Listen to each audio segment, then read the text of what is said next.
Ito pong topic po natin ng youth camp natin na equipped ay naniniwala po hindi po siya bago sa atin. It's been taught to us several times. Lalo na po yung key verse natin ng 2 Timothy chapter 3, verse 16 at 17. Hindi naman po siya bago sa inyo. Maraming beses na po natin siyang napakinggan, maraming beses natin siyang natutunan sa church. Ang pinaka-challenge lang sa atin ngayon ay kung paano natin siya mai-apply practically sa ating mga buhay. Kasi ang tanong sa atin ngayon, after all the learnings, ano nga yung next step natin? So what na ngayon? Paano ba tayo magiging equipped talaga? So ngayon po umaga, we want to share to everyone po mga practical tips for everyone. Paano ba natin ma-apply yung ating pong pagiging equipped bilang mga ministry workers? Unang-una sa lahat, hindi lang bilang isang ministry worker, but bilang isang anak ng Diyos. How are we going to equip ourselves? Kasi po yun naman po lagi ang problema po natin at bagay na pinaka-challenge sa ating lahat, yung pagdating na sa application. Paano kaya apply bilang isang estudyante, bilang isang anak, bilang isang ministry worker, yung pagiging isang equipped? Na bago tayo sana lumisan in this place, naunawaan mo ngayon na ito pala yung pagiging equipped. Ito dapat ang gawain ng isang taong equipped na, nasanay na ng Panginoon sa pamamagitan ng kanyang mga salita. Kaya this morning po, I want to share to everyone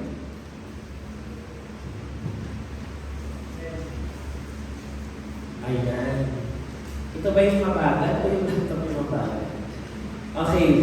Ang gusto ko pala share sa inyo yung holistic equipping as ministry workers. Pag sinabi mo natin holistic, ano ba ibig sabihin ng holistic, guys? Mga kapatid. Pag sinabi ng holistic, ano ba ibig sabihin yan? Ano ibig sabihin? Pag sabi holistic equipping, ibig sabihin mo ng holistic sa lahat ng aspeto. Pag sinabi natin mga aspects, can you give me aspects of your life? Bigyan niyo ako ng aspeto ng buhay ninyo. Physical, ano pa? Mental, ano pa? Emotional, what else? Spiritual, di ba ho? Actually, hindi na uso ngayon yung holistic. Uso na ngayon yung holistic with a W before the H. Kasi yung kabuuan. Minsan kasi ang problema natin po, mga kabataan, lalo na kayong mga generation ninyo, ng mga kabataan, we are only Christian inside the church. Pero outside the church, you're just an ordinary youth na hindi ka naman talaga nagniningning bilang isang liwanag. Kaya pag sinabi natin holistic equipping bilang ministry workers, sa lahat ng aspeto ng iyong buhay, nakikita na yung pagiging isang equipped na lingkod ng Diyos. Hindi, ako po naniniwala po ako, mga kapatid, na yung ating buong buhay, hindi siya nakaseparate talaga na ang spiritual, separate from physical, nakaseparate yung spiritual from the mental.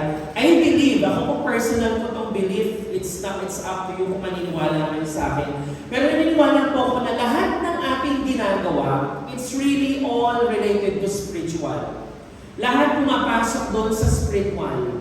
Kung ano ang yung physical na aspeto, nagre-reflect yan kung paano mo pinapahalagahan ang iyong katawan bilang isang templo ng Diyos. The way you think, your mental health reflects your spiritual status also. Maging emotional ho natin. Ano ba yung laman ng ating mga emosyon?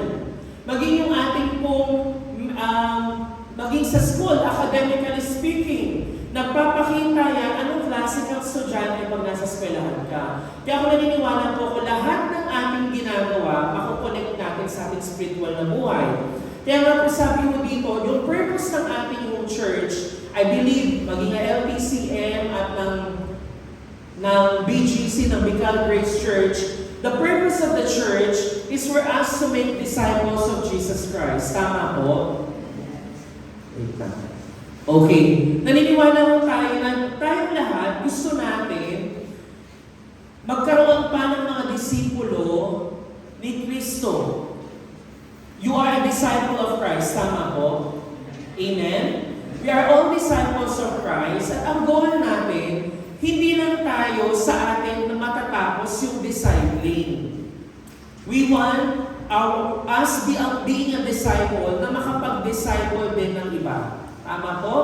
May kausap ba ako ngayon? Di ba ho?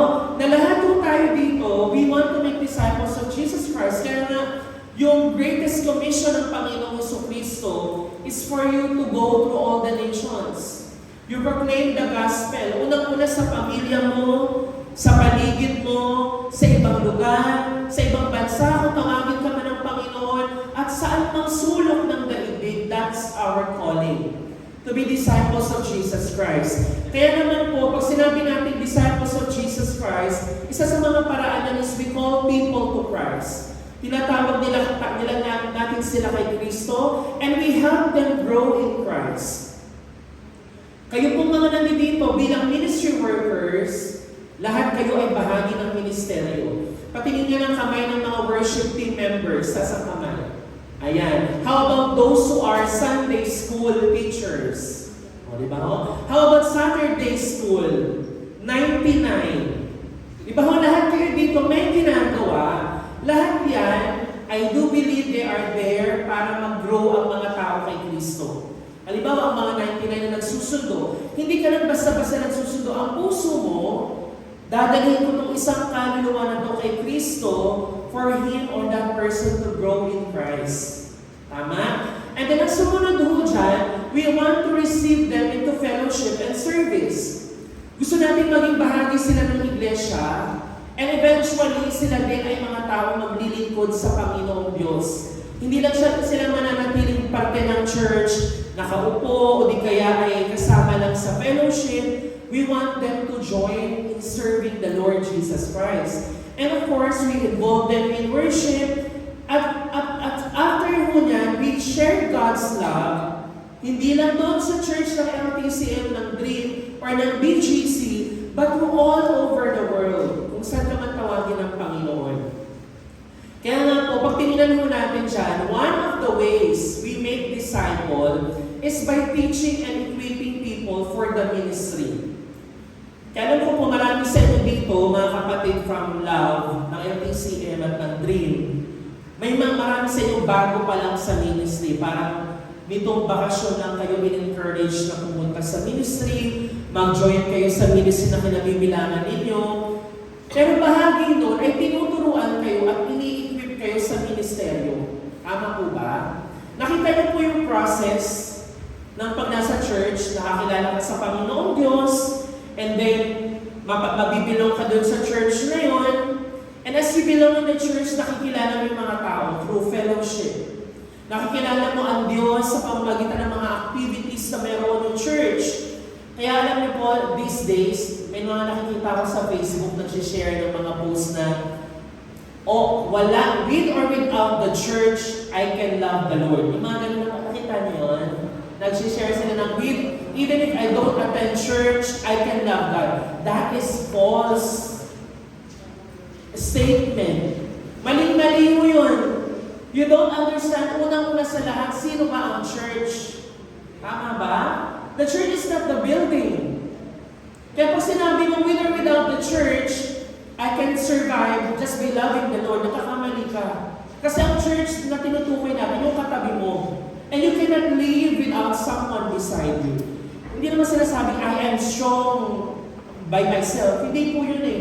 Kailangan natin ang isa't isa, kaya nga tayo nandito eh.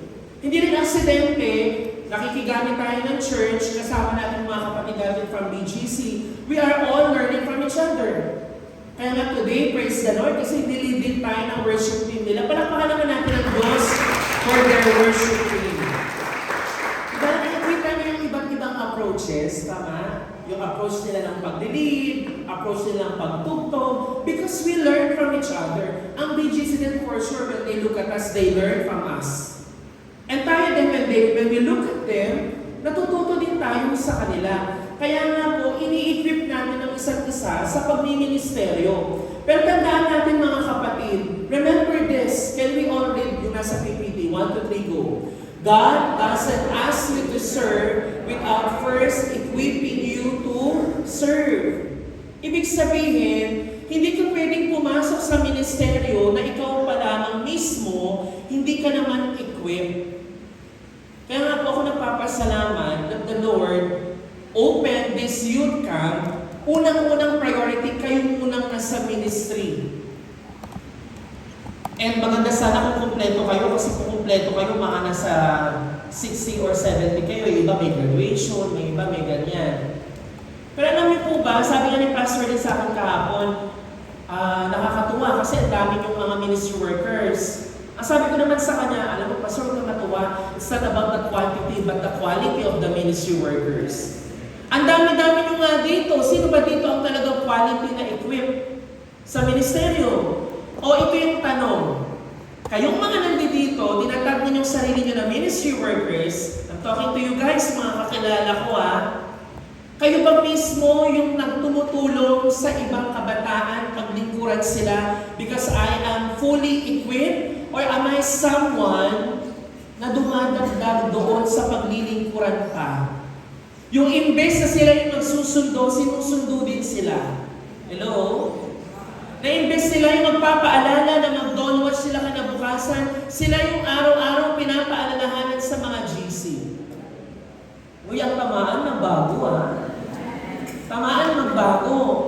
O yung tingnan yung katabi nyo siya yung tinutukoy. Kundi yung tamaan, magbago kasi hindi pwedeng sinasabi nga namin lagi, ministry worker ang label ninyo, pero ang astahan ninyo ay parang mga typical lang ng mga kabataan dyan sa mundo or doon sa area natin na parang wala namang kaibahan ng kanilang buhay pananampalataya. Kaya remember, pinaka-importante yung equipping natin. Kaya before tayo magpatuloy, I just want to emphasize this verse. Pakibasa nga natin sa English. 1, 2, 3, go. Or whatever you do it all for the glory of God. Alam niyo po itong verse na to, kasama siya sa 1 Corinthians chapter 10, na ang parte ho doon, yung freedom ng believers.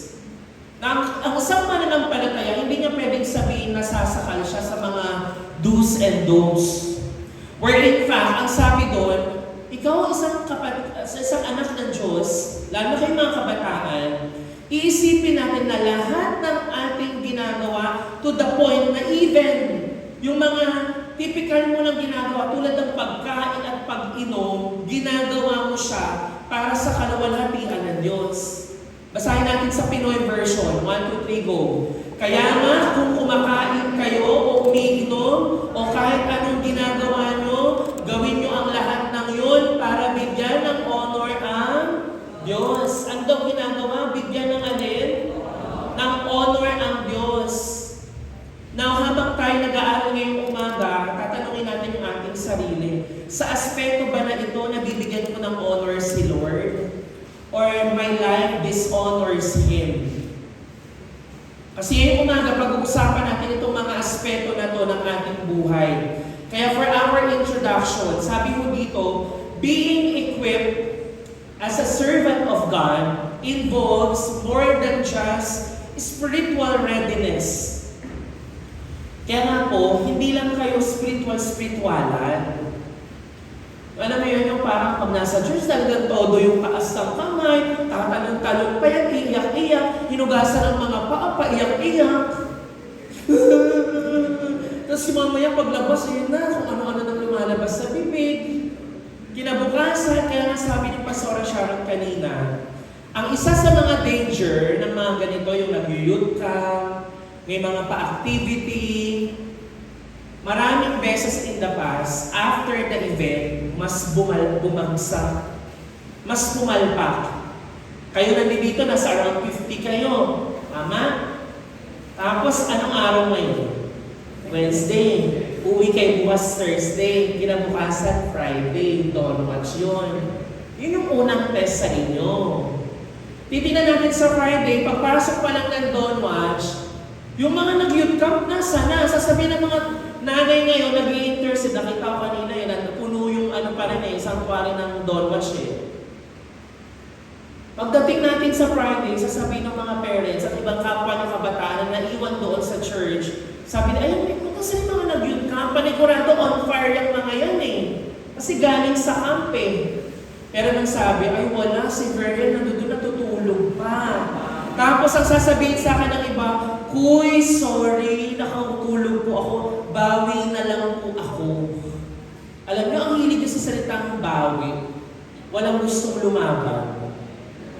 Bawi ng bawi. Bawi po next year, bawi next week, bawi next month, bawi po bukas. Bakit lagi ang tingin kay Lord, binabawi lang siya? Pero ayaw natin gawing disiplinado yung ating sarili. Kaya remember this, hindi lang siya spiritual readiness, kundi yung ating physical, yung ating pag-iisip, yung ating emotion. We need to be prepared even the way we socialize with other people. Ang isang Kristiyano, hindi ka pwedeng sabihan lagi na KJ ka. Ang isang Kristiyano, hindi kayo piniprohibit magsaya.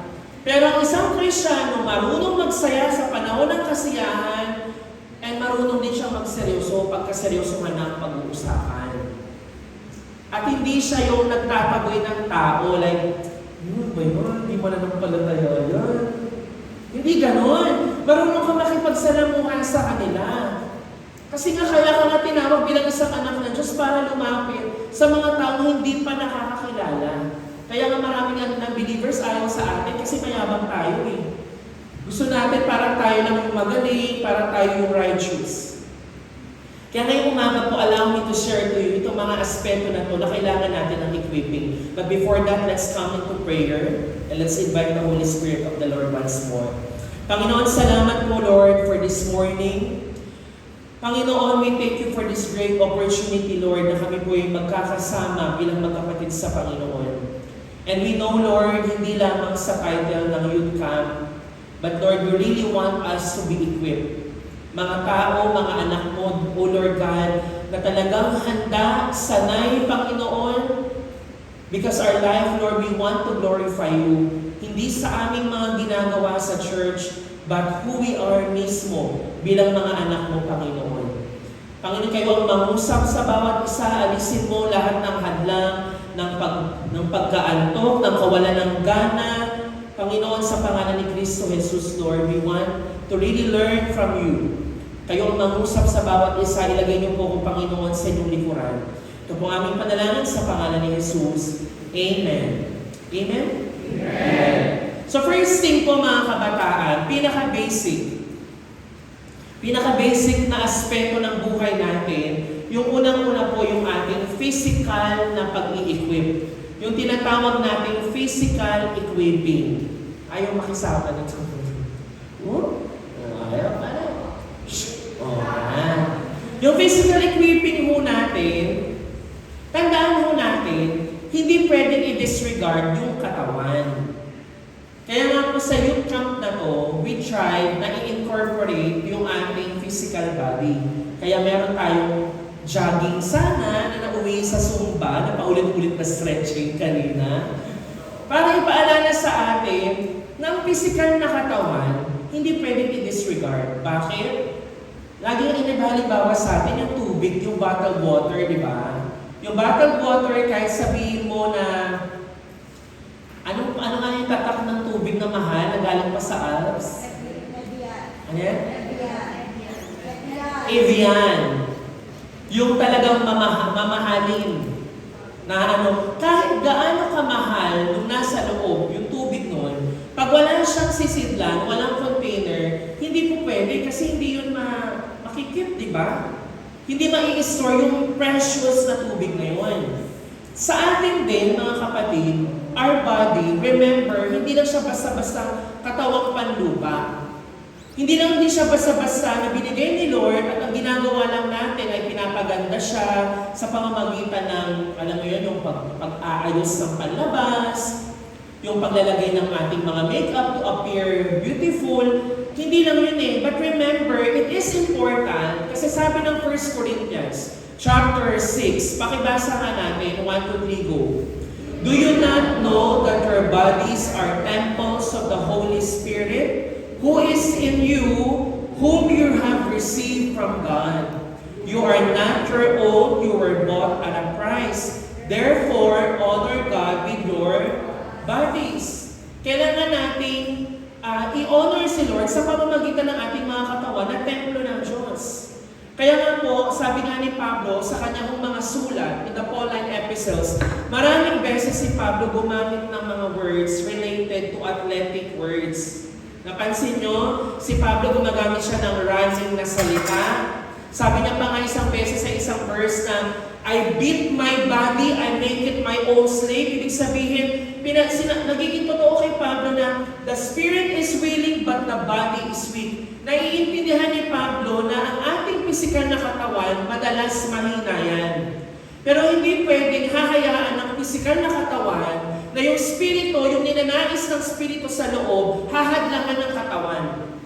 Halimbawa, the Holy Spirit in you really wants you to connect with the Lord. Gusto niya makipag-usap kayo sa Kanya. Gusto niya na magkaroon ng fellowship with Him by reading the Word of God, by prayer, by listening to the sermon. Pero tinan mo yung katabi mo, madalas nag-pray yan kahit sermon time. Kasi inaanto, di ba? Meron dito buong lecture na tinutulugan eh. Natutulog. Kasi yung physical natin katawan, ganun siya kahina. Kaya ngayon ang tao, responsibilidad ng isang ministry worker, hindi pwedeng laging sasabihin sa mga leader, magiging practical tayo, itong portion na ito ng turo ko, practical to. Halimbawa na lang. Hindi mo pwedeng sabihin na, Kuya Ansem, sorry, wala po ako sa ministry bukas kasi masakit po mo dito ko eh. Kuya Ansem, sorry po, paano nangangalay kasi yung binti ko? Hindi. Ang isang ministry worker, hindi ka magpapatalo sa physical mong katawan. Now, babalansin natin na hindi naman ibig sabihin naka-dextrose ka, sasabihin mo, maglilid pa rin ako ng revival. Tapos may dextrose ka, di ba? Hindi ibig sabihin ganun, hindi kayo mabago mag-isip for sure. What we're trying to say, tayong mga anak na Diyos, responsibilidad mo yung katawan mo. Tama? Ako po guys, I would be honest, hindi po ako, professional, disclaimer lang, hindi ako dietitian, lalo yung katawan ko ngayon, isang halimbawa na hindi nakikisama ang katawan ko na ngayon. Before, I used to work out a lot. Nasubaybayan ng lahat ninyo ang aking paglaki at paglobo. Pero napansin ko nung nag-workout pa ako, kaya nga itong katawan na ito maging warning sa inyo. Kasi nung nag-workout pa ako, nagpo-push up araw-araw, nag-gym ako several times in a week. Maayos yung build ng katawan at masigla yung katawan ko, hindi ako antukin. Higit sa lahat, hindi ka ganun kalakas yung aking paghilik. Gusto niyo ba ng recording ng paghilik ko? Hindi, joke lang. Maging yung mag-akyat sa taas ng center, di ba, yung building natin, mataas, di ba? Hinihingal na ako pagdating ng 3rd floor. Dati umaabot ako ng kwarto ng 7th floor, saka sa paa na maayos pa yung parang ganyan lang. Ngayon pag 7th floor, kumakapit ka pa dun sa hagdan kasi nga pagod ka na. Pero remember guys, yung physical natin katawan, hindi siya dapat dinidisregard. Kaya unang bagay na tandaan mo natin, sabi nga ako dito, si Daniel po, I remember him in the Bible, si Daniel, ganun siya kadisiplinado sa kanyang sarili, to the point na when he was given the chance, sa panahon na si Nebuchadnezzar was the leader, nag-conquer siya ng Babylon. Binigyan sila ng chance sa kainin yung pagkain ng hari. So you guys can imagine ano yung pagkain ng hari, di ba? Ano ba mga pagkain ng hari? Makakapaglista kayo siguro mga buffet, mga steak, karne, talagang pangdiin ng mga karne, makakapal, mga talagang may masarap tingnan, kumbaga sa panahon ngayon, pwedeng i-vlog, imuwokbang mo. Ganun yung ng pagkain. Pero si Daniel, ang sabi niya dito, but Daniel resolved not to defile himself. Alam mo, iisipin mo, pag tayo yung i-invite ka sa pagkain, hindi ako nakatingin kay Dave Nakagano kay James ako nakatingin. James, pag ihano ka ng pagkain, James, baka sabi, James, tara, samgyup tayo. It's very easy to say yes, tama, mga kabataan.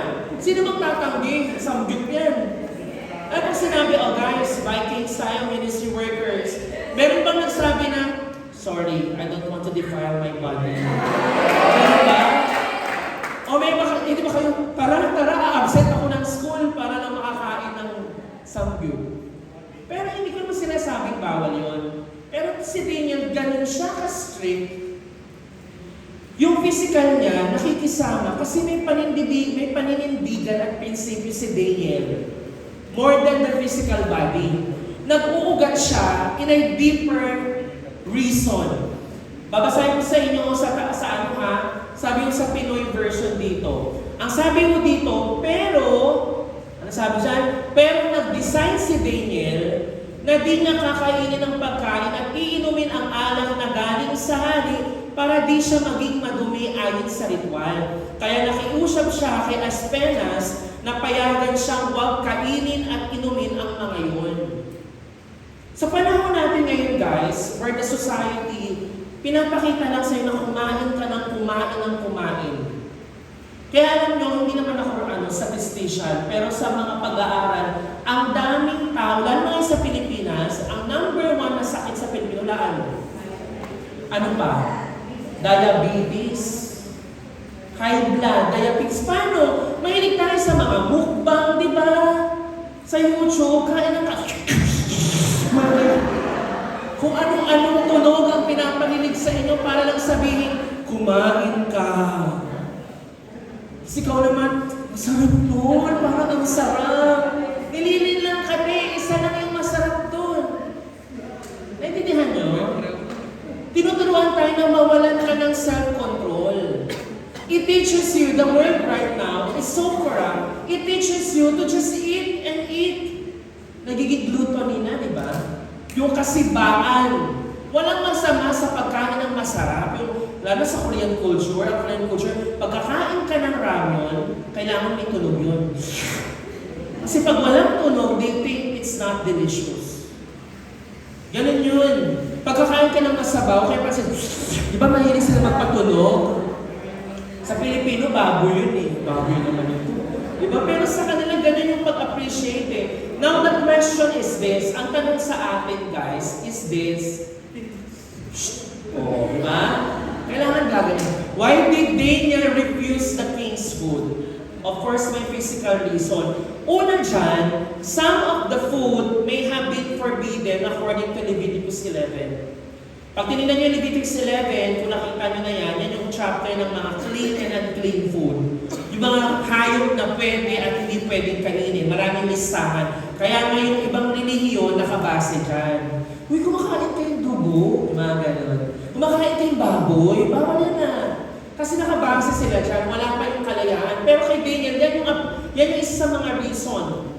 Hindi naman sinabi kung ano talaga, pero most probably, sabi ng mga Bible scholars, it may be the reason na bawal ang pagkain na binibigay sa kanila. Pangalawa, yung Jewish law forbids the eating ng mga karne na nasacrifice na sa false gods. Nakita na kayo mga Diyos-Diyosan? Diba? Usually, during their time, they offer food. Maski naman ngayon eh, di ba? Sa Katoliko na nagbibigay kayo ng pagkain sa mga, hindi ko alam kung bakit bibigay ng pagkain yung mga namatayan din eh. Diba nagbibigay, kain ka na dyan. Nagulat ka na wala talaga. Diba? Kaya sa sementeryo, diba, pag-araw ng patay, nagpupudrit mga tao doon eh. Kasi daming pagkain eh. Pero si Daniel, hindi niya kinain yun. Kasi yung mga pagkain na kinandog sa false gods, nangangahulugan yun is equivalent ng idolatry na din.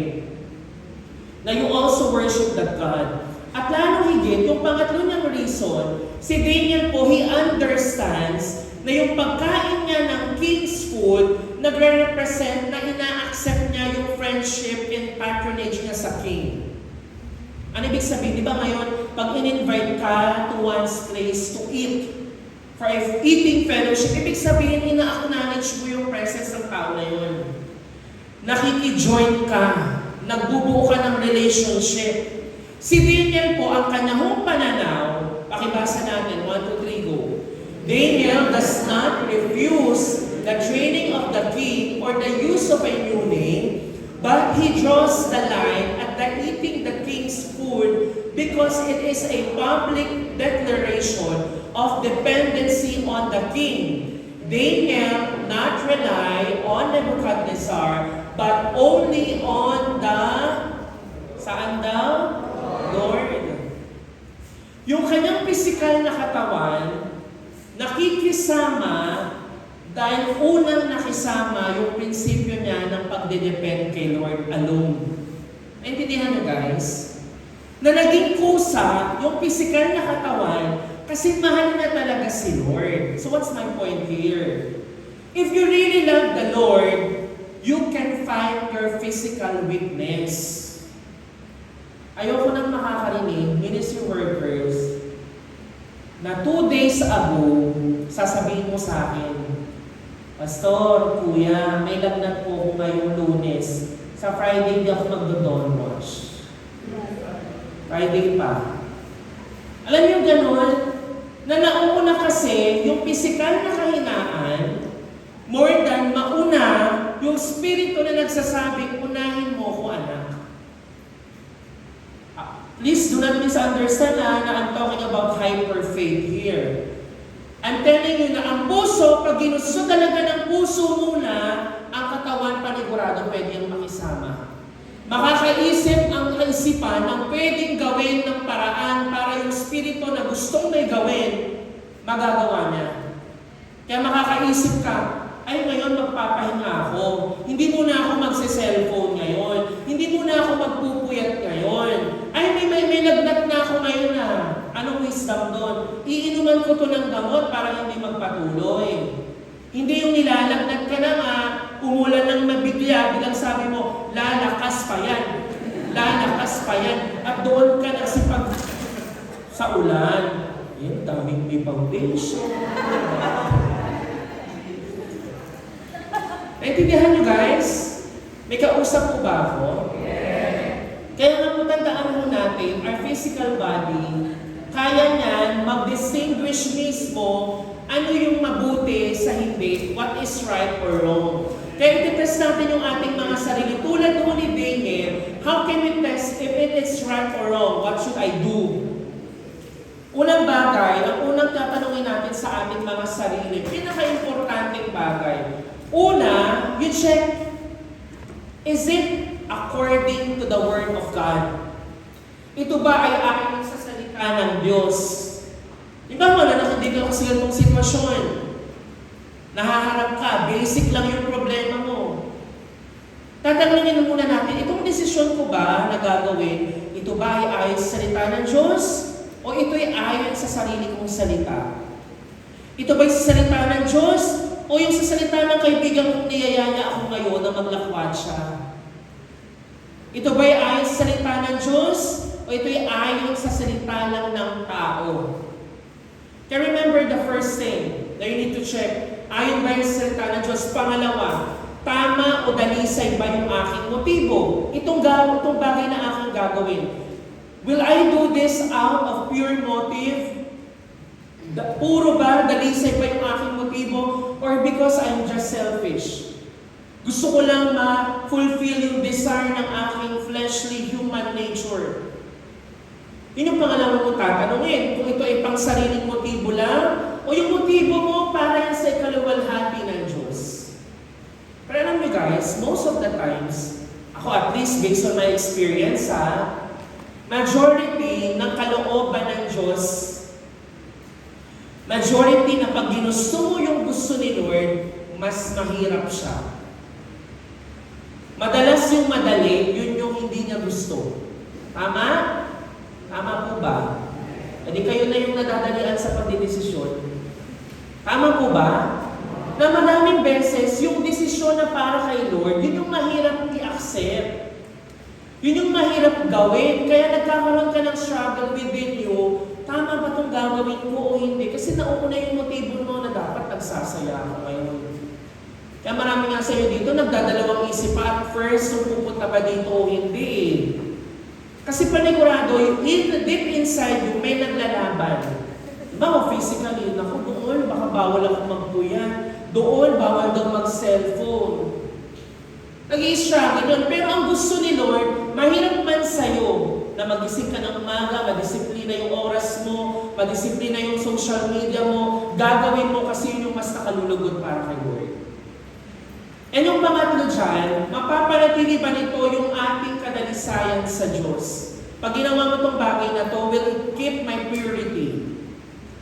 Kaya unang bagay po, our key point, pagdating sa physical aspect, is yung healthy lifestyle. Pakisabi nga, healthy lifestyle. Again guys, hindi ako dietitian, kaya hindi ako magsasabi ng mga healthy foods. At wala na tayong privilege, wala tayong luxury na kumain ng mga healthy food. Kasi sa atin, pansit canton is life. Tama?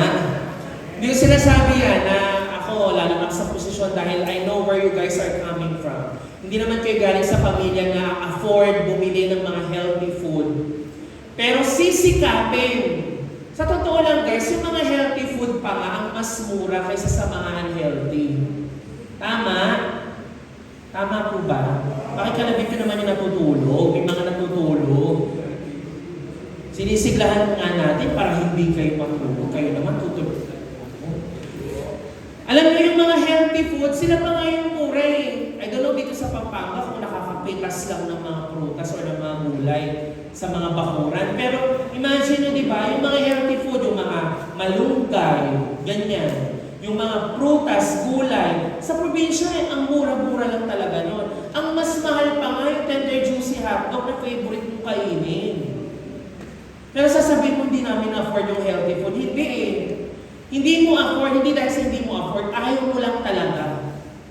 Kaya remember this, isa sa mga bagay na tandaan mo natin, yung pagkain ng tama, bilang ministry workers din, sabi kasi sa amin, practical daw yung bigay eh. Paano ba dapat maging healthy ang pagkain?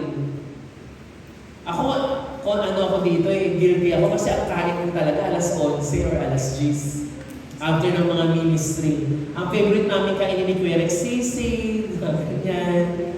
Mami! Kaya ito yung katawan, naging mami. And then we exercise regularly. Mag-e-exercise. Sino dito? Pwede bang malaman? Meron ba dito nag-e-exercise talaga regularly? Wala. Ayun si Matt. Gabong mo ni Matt. Di ba kailan yung katawan, no?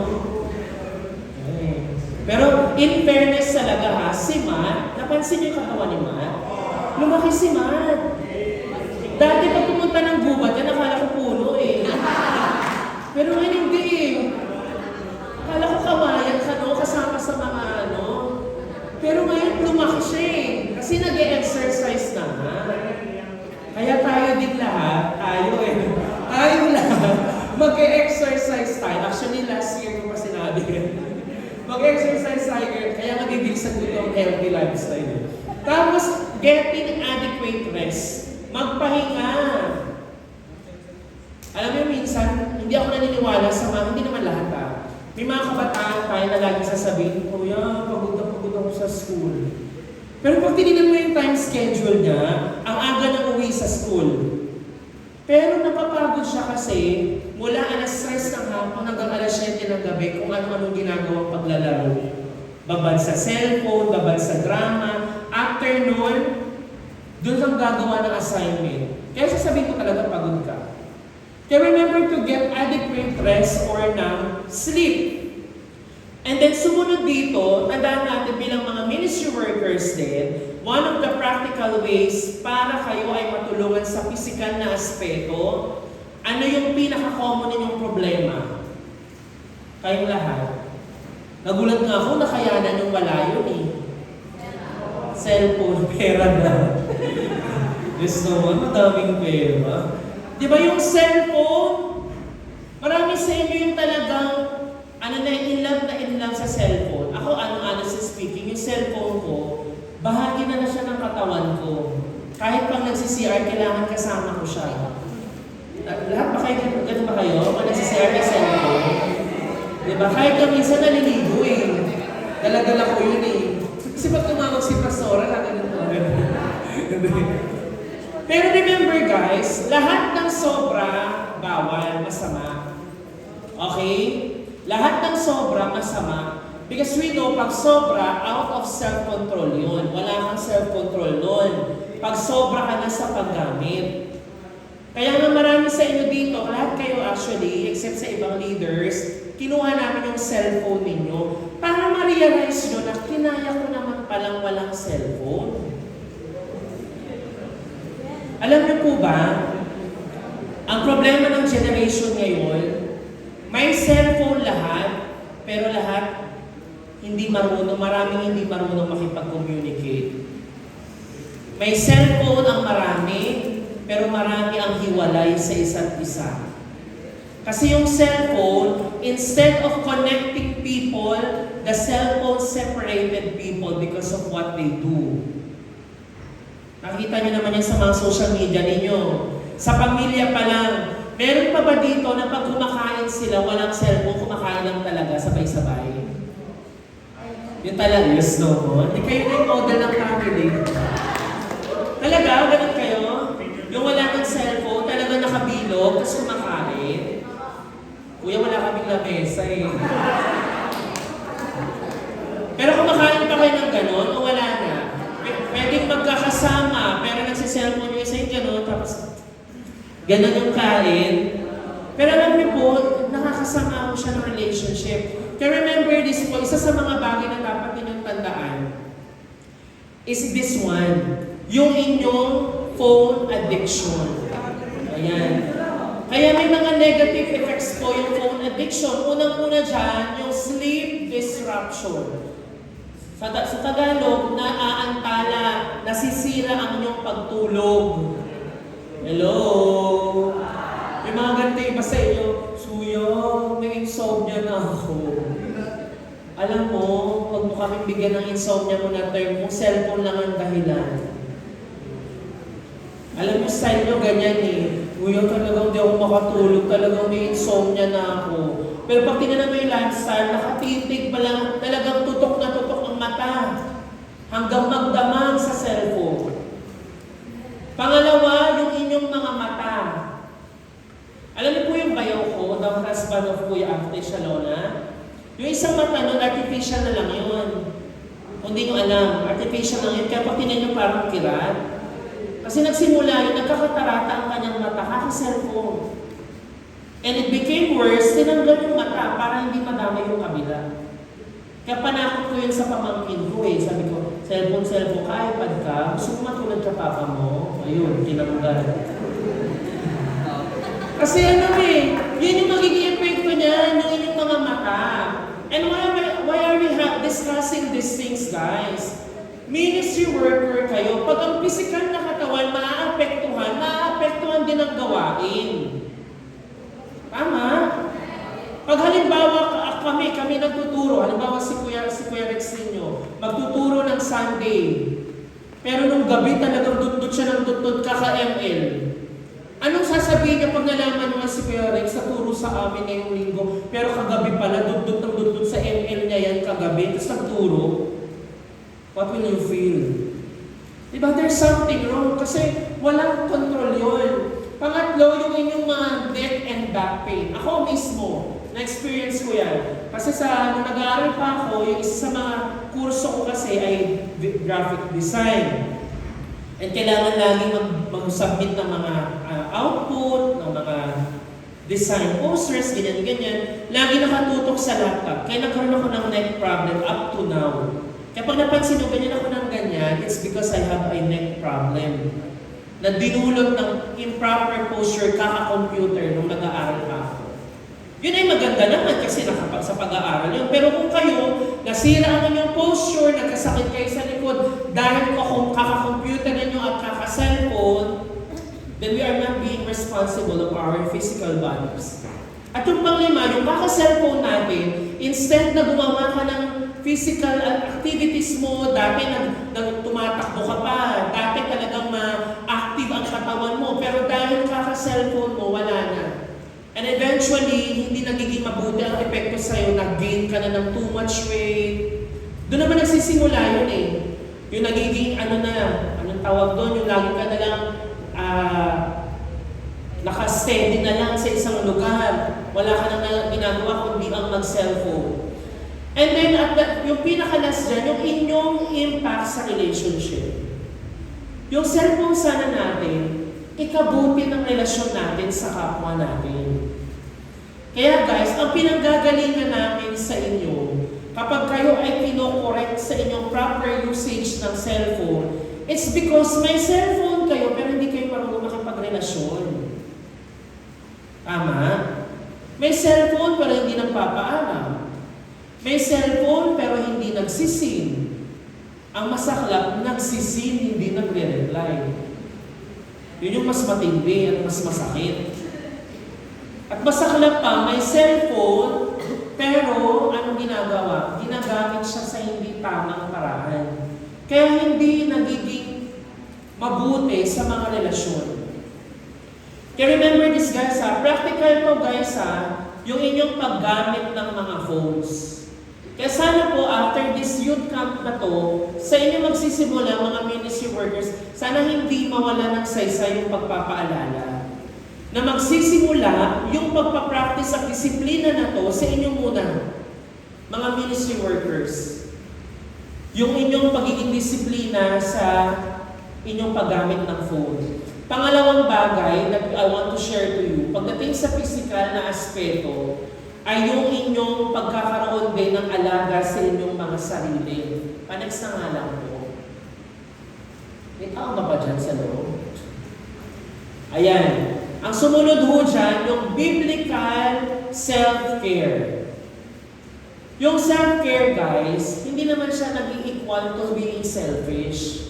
Alam mo yung self-care naman, hindi na ang isang Christian naman, hindi ka pinoprohibit ng self-care. May iba kasing Christian na sobrang conservative na pag ang self-care ay parang pagiging selfish, na sometimes you need to rest, may me time ka, nagpunta ka somewhere to relax. Yung self-care mo, it's important. Pero I'm talking about biblical self-care. Ibig sabihin, yung self-care na ginagawa mo, you're doing it hindi lang merely for relaxation, or para lang tumambay, or para lang ma-please ang sarili mo, but you understand na I need to take care of myself for me to take care of others. Tama po ba? Hello, may kausap pa ba ako? Na yung ating sarili, kailangan ko munang alagaan to para ako din makapag-alaga ng kapwa. Halimbawa na lang, wala kang sigla. Wala ka talaga, paano ka makakapag-assist ng bata? Kaya ako minsan, I hate Sunday school teachers na walang sigla sa bata eh. Yung parang naharap sa mga bata, mukhang maalis yan. Di ba may ganon? Sigilid lang na doon.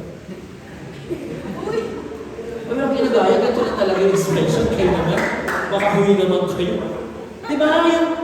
Ang bata supposedly na, hello mga bata, kumusta kayo? Tapos talagang papakita mo yung, uy, dito ka, maupo ka dito, makinig ka. Eh, yung teacher. Mukha dyan. Bakit? Kasi hindi siya prepared physically. Antok na antok siya kasi nagpuyat pala siya. Kaya remember guys, you need to take care of yourself muna. Equip mo yung sarili mo physically para yung ministry mo din, maayos mo siyang magagawa. Mga worship team members, alam mo, ang singer kakanta, alam nyo, ang mga singer talaga dapat matindi yung preparation yan eh. Diba mga singer sa ating training dati, napaka-strict. After nung training talagang dati, nag-ano pa kami mga, ano yun, nag-vocalization na lesson pa kami. Talagang nagmimili, mami, mga ganyan pa kami dati. Talagang nagpa-practice, bawal uminom ng malamig. Kasi you need to prepare yung physical body mo. Ay bang ikaw ay isang worship leader, aalagaan mo yan dahil yung physical na aspekto ng lalamunan mo, isang instrumento para papurihan si Lord. Tama? Tama po ba? Sunday school teacher ka, magtuturo ka pala, kagabi sigaw ka ng sigaw kasi nag-party ka. Tapos maglabas mo sa mga bata, basahin natin Genesis chapter 1. Diba? Ang nagkwentuhan yung ministry. Tapos sasabihin, grabe naman yung teacher, paus na paus, talagang compassionate siya magturo. Hindi alam ng bata na talaga nag-party kagabi yan, kaya siya paus. You are laughing, pero minsan ginagawa mo yan. Ang ministry workers, listen. Dahil sanay ka na sa ministry, ito nga yung ating tendency. nawawala na yung kaba mo. Na minsan yung kaba, hindi dapat nawawala yan eh. Di ba? Pag nasanay ka, sanay na ako eh. Kahit wala na akong paghahanda, kaya kong umarap sa bata, eme-eme ka sa harapan ng bata, kaya mong pikiin, ngiti-ngiti ka lang, hello mga bata, ganyan lang naman sa nisro daw eh. Pero yung impact mo sa bata, wala kasi walang spirito sa loob mo. It's so easy to get used to that. Halimbawa, 99 ka, ano na natin dito kasi practical 99, magsusundo ka. Eh nung gabi, magkakasama kayo, naglaro kayo, nag-ML kayo magkakasama. Pagdating mo sa field, sabi mo ngayon, hello, gising na daw. Joren, gising ka na. Eh ano ka, irritable ka, wala kang tulog. Joren, gising ka na, sinusundo-sundo pa kayo talaga. Wala na. Naiintindihan nyo guys, na yung physical natin katawan hindi pwedeng pabayaan yan. Kaya remember, it's important, sabi dito, it is the practice of taking care of your mind, body, spirit, and soul so that we may become a powerful vessel that God can use to bless others. Na yung iyong katawan is a vessel para pagpalain yung inyong kapwa. Nandiyan pa kayo? Pangalawang bagay. Tama yata yung sinabi ni Ansel, parang 2 hours yata ako today. Tagal kasi ayan na. Yan. Sumunod tayo ay yung mental equipping. After the physical, mental equipping. Alam ko po guys, sa panahon natin ngayon, napakainit ng salitang mental health. Tama? Na marami sa atin, very sensitive pagdating sa mental. Pero again, ulitin ko disclaimer, I'm not a psychologist, I'm not an expert counselor, hindi ako Christian counselor. Ako ay simpleng nagtuturo lamang based on my knowledge and at the same time what the Bible is saying. If you need professional help, then go to a professional. Okay? I respect the professionals pagdating sa mga mental issues. Pero sabi sa Romans chapter 12 guys, sabi dyan, ito yung pagpapahalaga ni Lord sa kaisipan. I want you to remember, mga kapatid, na yung ating kaisipan, hindi pwedeng ibaliwala. Na even the Bible itself, it talks about the mind. Nasabi dito, do not conform to the pattern of this world, but be transformed by the renewing of your mind. Then you will be able to test and approve what God's will is, His good, pleasing, and perfect will. Na even itong Romans na to, when sabi dito sa Romans chapter 12, na very familiar sa atin, it talks about the renewal of our mind. Na ang mga kaisipan natin, kailangan ng pagbabago. Ina-acknowledge ng verse na to, na ang ating kaisipan, meron siyang past status, na hindi ito okay. Kailangan ito ng renewal. Na yung ating kaisipan, mahalaga sa paningin ng Diyos. Kaya nga po, sabi dito, mental health, our mental health is linked saan daw to the health of both the body and the spirit. Ako po naniniwala na lahat ito ay magkakaugnay-ugnay. Yung katawan natin, di ba may gano'n? Yung taong gustong matulog ng matulog, hindi lang basta pagtulog yung gusto niya eh. He has something deep inside him. Meron na pala siyang depression, kaya siya tulog ng tulog. Ayaw niyang kumilos. And yung depression niya na pala na yun, yung spirito niya sa loob niya, mali ang spirito na nasa loob na. Because I believe that if the spirit is right inside you, nakikita siya dito sa mga outer, yung external natin, katawan, pag-iisip. Kaya makikita natin yung mental health natin, nakalink siya sa ating katawan, status sa ating physical, and at the same time sa ating mga espiritu. Ngayon sabi ng Philippians chapter 4 verse 8, pakibasa nga natin.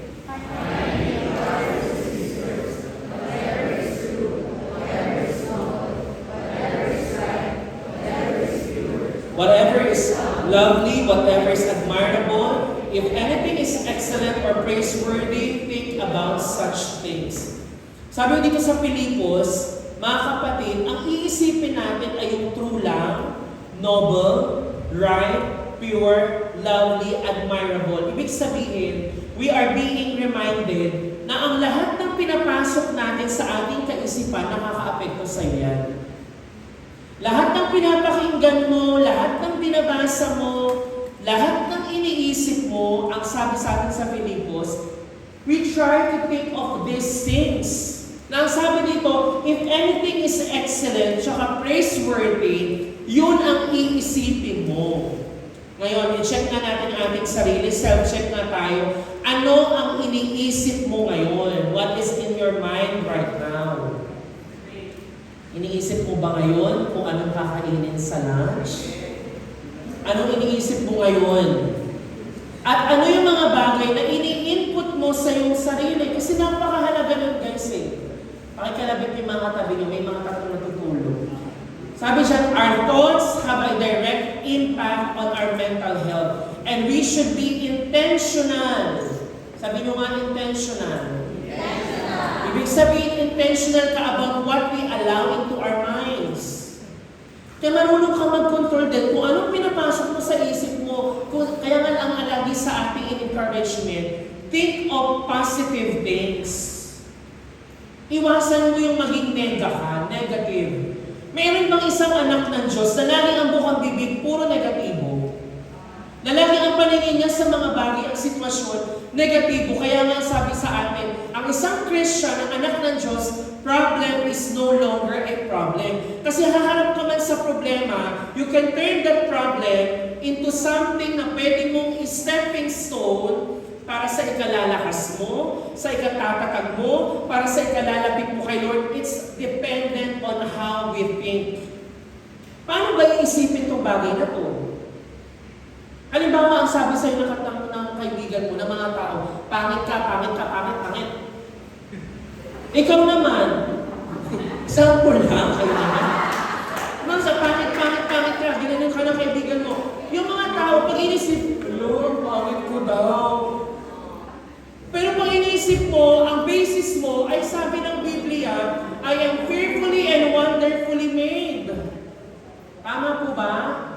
I am fearfully and wonderfully made. Kaya ano man yung sinabi sa akin, pinilter ko yun, hindi ako maniniwala dito. Maniniwala ako sa sinasabi ng Diyos sa akin kung ano ang totoo. At yun yung aking ipapapasok sa aking isip. Ang maraming kabataan yun, nasabihan lang ng onte, doon magdidepende. Ang matindi pa, si crush kasi ang nagsabi, mas matindi yung impact. Tapos sasabihin niya dyan, mag-status na yan, pangit daw ako. Diba? Uso sa inyo yun, yung magpahayag ng kanyang mga naiisip. Remember this guys, may impact yan sa iyong mental health, lahat ng naiisip mo. Kaya nga ang paalala sa atin sa unang Pedro din, 1 Peter chapter 5 verse 7, anong sabi dyan? Cast all your anxiety on Him because He cares for you. Ganon katindi ang Panginoon, yung concern niya sa mental well-being mo, na sabi niya lahat ng iniisip mo, may anxiety ka ngayon, you cast it to the Lord. Amen? May pangamba ka ngayon, may mga bagay na bumabagabag sa isip mo, then you cast it to the Lord. Bakit? He cares for you. Amen? Now, listen to this. Hindi ko po sinasabi na isang Christian hindi pwedeng magkaroon ng depression. Kasi may mga ganung tao, di ba? Yung parang sobrang hyper-faith na Christian ka, tapos depressed. Hindi. The two things can coexist. Kahit gaano ka katahag sa faith, pag ito ay pumasok na ng yung tinatawag natin na clinical mental health issues. Kailangan na ng atensyon ng doktor. Kaya nga si Lord naglikha ng mga doktor para sa kanila kumonsulta. Pag talagang hindi mo na ma-contain yung overwhelming emotion because of the depression that you have. Pero remember this guys, whatever you're going through, one thing I'm sure, God cares for you. Amen po ba? Amen. Kasi sana hindi matatapos to sa place na puro tayo tulog dyan. I need to call you out. You've been sleeping. Tayo tayo sa likod kung inaantok tayo para may matutunan. Dali. Tayo sa likod. Kanina mo pa ako pinag-pray, appreciate your prayer. Huwag ka ano sa likod. Dali, tayo. Tatayo ka, uupo ka dyan, gigising ka ha. O sige. Kanina pa siya nag-i-intercede sa akin eh. Kaya ito po, tip lang sa inyo guys, yung mental health natin, unang bagay, alam niyo po, very basic na lang to. Sabi dito, our mental health, we can take care of it if you spend time with God. Ngayon sasabihin ng ilan sa inyo, ay ganun ba kadali yun? May problema na nga ako eh. Spend time with God pa. Let's turn it the other way. What if mag-spend muna talaga tayo ng oras kay Lord? Babalikan mo, bakit kaya ako nagkaganito? Bakit kaya ganito yung status ng aking kaisipan ngayon? Baka pag binalikan mo, ay kulang pala talaga ako ng oras kay Lord. Sa mga tao sa paligid ko, marami akong nagitong obserbasyon. Nagkaroon ng problema mentally. Bakit? Instead of spending time with the Lord, they spend their time trying to please people around them.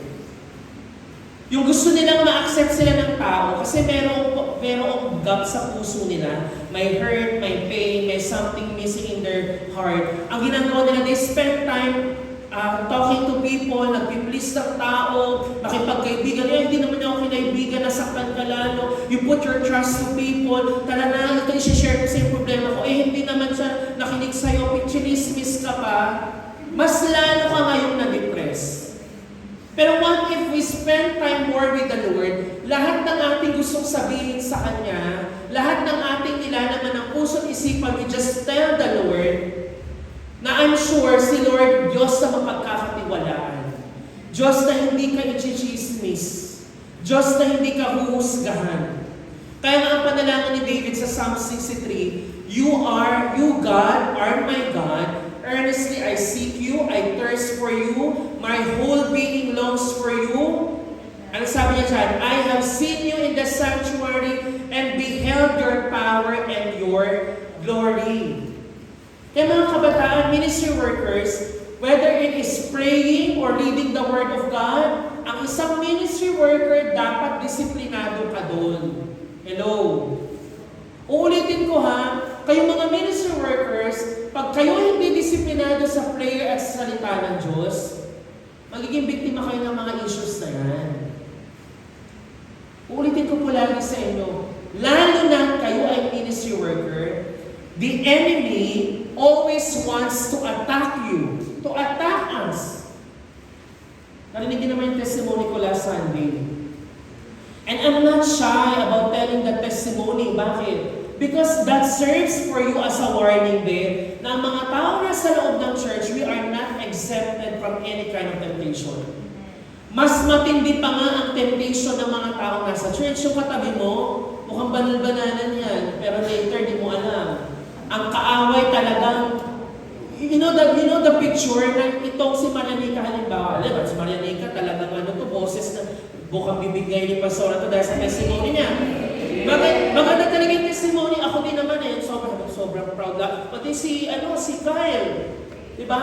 Yung testimony nila, nakaka-proud that these two youth, very logical yung flow ng thoughts nila, and very organized, at makikita mo talaga may natutunan. Yung picture ng kaaway dyan, nakapaligid silang ganito. Oh.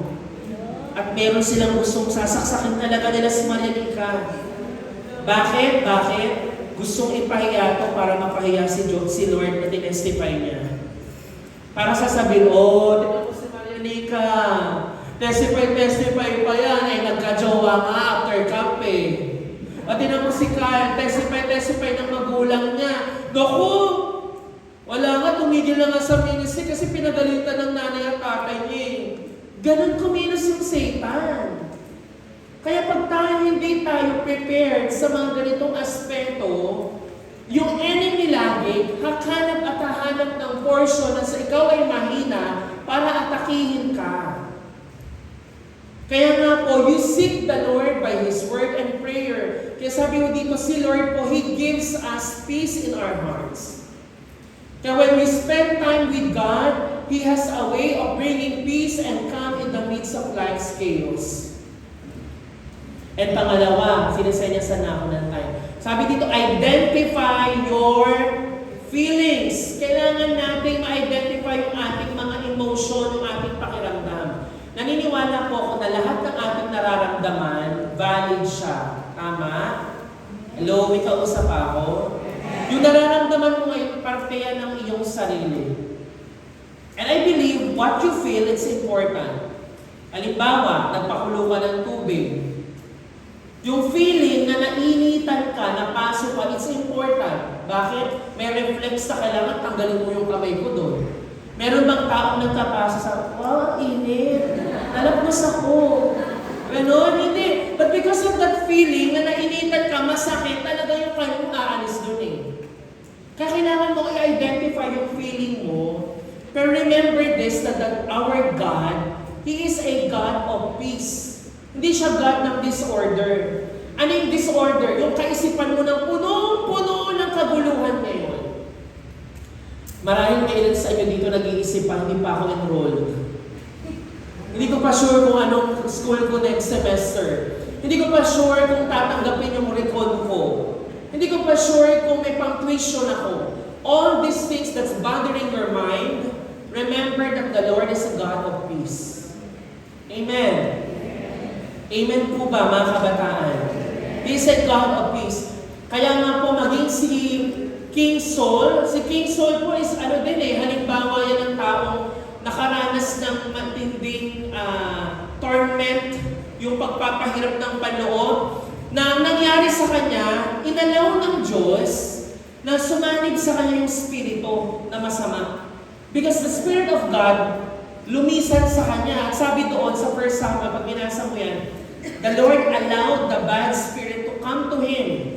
Nang sabi siya, now the Spirit of the Lord had departed from Saul, and an evil spirit from the Lord. Iba sa inyo, no, from the Lord. Yes, from the Lord had tormented him. So si Saul, yung Saul's attendant, said to him, see, an evil spirit from God is tormenting you. Ano naging lunas ng kanyang torment? Sino ginamit ni Lord kay King Saul? Sino? Si David na isang musikero. Yung mental health issue ni Saul ang ginamit para mapawi yung masamang spirito, walang iba kundi si David. Nang sabi sa sumunod na mga talata doon, whenever the spirit from God came on Saul, ano gagawin ni David? David would take up his lyre at tutugtugan niya si Saul. And then relief would come to Saul. Ano mangyayari sa kanya? He would feel better and the evil spirit would leave him. Kaya mga kapatid na worship team members, what you do, you cast out spirit actually. Whenever you sing, hindi ka lang kumakanta dito na, there is power in the name of Jesus. Maganda lang. Talagang totoo yun that there is power whenever you worship the Lord. Totoo kay David yan. Kumanta lang si David, yung masamang spirito. Ay, tumugtog lang si David. Umalis yung evil spirit inside Saul. What's my point here? We don't want to be like Saul, na ang spirito masama na sa'yo. But we want to be like David, na kapag ikaw, kakanta ka pa lang, yung masamang spirito umaalis na. Amen. Na tuwing ikaw, magtuturo ka pa lang, tatayo ka pa lang sa harapan ng mga bata for you to teach or mag-assist, nakita ng kaaway, kalaban ko to. Aalis ako kasi mas makapangyarihan siya. Ang bawat isa sa atin, we can be instrument of relief para sa ibang tao. And pangatlo, spend time with supportive people. Mag-spend tayo ng oras kasama ang mga taong supportive sa atin, lalo-lalo na ho sa mga taong kasama nyo sa church. Kaya po, I encourage and challenge you, you look for a kuya or ate na magiging mentor ninyo. Sinong mentor? Hindi yung mentor na, tara guys, ML tayo, dot-dot. Wala. Hindi pwedeng maging mentor yan. Tara, ganito tayo, lakmasya tayo kahit gabi na. But you look for people who are mature.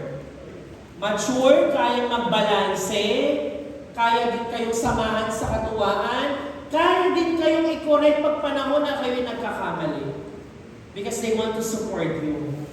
Kaya sabi ko dito, dahil dito, palakasin ninyo ang loob ng isa't isa, magtulungan kayo tulad ng ginagawa ninyo ngayon. Sabi mo dyan, tandaan natin yung pagpapalakasan ng loob sa isa't isa. And pangatlo, this is the last. Emotional equipping. Kung kanina mental, ngayon naman emotional. Sabi mo dito ng Philippians 4 verse 6 to 7, do not be anxious about anything, but in every situation, pakibasa nga natin, by prayer and petition, with thanksgiving, present your requests to God, and the peace of God, which transcends all understanding, will guard your hearts and your minds in Christ Jesus. Kaya hindi ka nababalisa sa anumang bagay because you know na in every situation pwede ka magpasalamat. You can choose to be thankful sa anumang situation. Kaya tuturuan ko kayo ng isang bagay na tinatawag natin emotional intelligence. Kung may tinatawag tayo ng intellectual, yung IQ natin, meron naman tayong tinatawag na emotional intelligence. Anong sabi dyan? It is the ability to manage both your own emotions and understand the emotions of people around you. Ito po gusto ko pakinggan itong mabuti. Kasi ang problema sa loob ng church madalas, hindi tayo marunong mag-deal ng emotion ng sarili at emotion ng iba. Kaya uso sa atin, yung nagkukubli ng emotion, sumasabog ka, ang lagi mong ginagawa, nag-live ka sa GC. Nakapalalive ng GC, yung maya-maya, maglilib ng GC. Konting nakasagutan na, maglilib ng GC. Yun ba yung expression na, kung nagalit ka, sasabihin mo yon na nagalit ako kasi ganito. Look at me, tingin dito. Ang sabi mo dito, again, hindi ako psychologist. Baka sabihin niyo, sino ba ito? Hindi naman siya Pero remember this, base sa karanasan sa church, halimbawa, ito na lang, practical na tayo. Sa loob ng GC, nagkasagutan kayo. Di ba normal sa atin yan, nagkakasagutan? Sino ba yung mga... madalas nagkakasagutan, tapos mga ganun tayo, talagang kalaban, talagang ayaw makapagtalo. Tapos may kabataan, sumasagot kay leader. Again, ang emotion natin, base sa aking nabasa, base sa aking natutunan sa mga experience, lahat yan valid. Kung si Marianica ay nasaktan, talagang valid yung emotion na nasaktan siya. Ang problema, ikaw mismo, hindi mo yung na-acknowledge, ay naggalit pala. Nalala mo yung inner child natin na therapy? Na pag naggalit ka, sasabihin mo, ay, nagalit ka pala, Joseph. Bakit ka ba nagalit, Joseph? Ay, Ansel, nagalit ka pala. Bakit nagalit si Ansel? Kasi nag-overtime ka na, Kuya Seth. Nagalit ako. Ngayon, pag nagalit din yung kapwa mo, you need to listen to the emotion. Pakinggan mo yun. Hindi tayo magkakaroon ng kaayusan pag ikaw, yung emotion mo di mo alam, yung kapwa mo di mo alam emotion, pareha lang kayong nag-lead ng GC at pinandigan na siya ang mali, siya ang tama, ako ang mali. Hindi siya about pointing who is wrong, who is right, but acknowledging our emotions. Kaya may mga tao talagang hindi natin pwedeng masisi. They are still immature in their emotion. Ang nagiging tendency is for them to leave, to stay away from people. That's their way of expression ng kanilang emotion. Pero hindi siya healthy kung tutuusin. Hindi mo dinidiling, nagiging escape mo yung emotion mo. Kaya nga sabi mo dito, may 4 pillars to. Kailangan nagiging aware ka sa emotion mo. Ito yung 4 pillars of emotional intelligence. Hindi lang to sa Christian world sa corporate world din tinuturo yan. I remember nung ako nagtrabaho sa outside world, tinuro yan ng HR din namin. Paano ka mag-deal ng emotion mo? Una, magkakaroon ka ng self-awareness. Ikaw muna kasi yun, sa'yo magsisimula yun eh. Nagalit ka, ba't ako nagalit? Masaya ako, ba't kaya ako naging masaya? Natakot ako, saan ako natakot? And then when you're aware of that, kaya mong i-regulate, oops, wait lang. Bakit ba ako nagagalit na ganito katindi? Sige, Joseph, ba't baka nagalit dito sa mga bugoy na to na late na naman? Bakit ka siya nagalit? Then you learn to regulate it. And then doon pumapasok dati, napag-isip-isipan mo na eh. Ay, si Ate Kams pala nagalit sa akin kasi ang tagal kong gumamit ng banyo, ang sabi, mag-isip ng iba habang magkakasama. Ngayon, ano kayang dapat kong gawin ngayon? Naintindihan nyo? Halimbawa naman, ay nagalit ako ngayon. Pero hindi pala dapat ako nagalit kasi si Kuyang Nali, doon pala siya galing sa probinsya talaga, nalate talaga siya dahil may mga pinagdaanan siya. Then yung empathy pumapasok kasi nilalagay mo yung iyong sarili sa posisyon ng iyong kapwa. Naunawaan mo ngayon yung kapwa mo. And then you can have now yung social skills. Instead na nagturuan kayo, ikaw yung mali, ako yung tama, nagbibuild kayo ngayon ng totoong relationship, ng pakikipagsalamuhan sa isa't isa. Naintindihan nyo guys? Kaya hindi na dapat ang isang ministry worker, pwede po bang itigil na natin yung ating mga sistema ng nag-leave ng walang paalam? Na iba naman ganito, permission to leave, tapos biglang mag-leave. Eh wala ka pang ang permission eh. Sarap kutungan. Sa GC nakalagay, permission to leave, tapos Joseph Ubas left the group. Pag sinabi mong permission to leave, hintayin mo yung reply ng leader ng group. Why do you need permission to leave?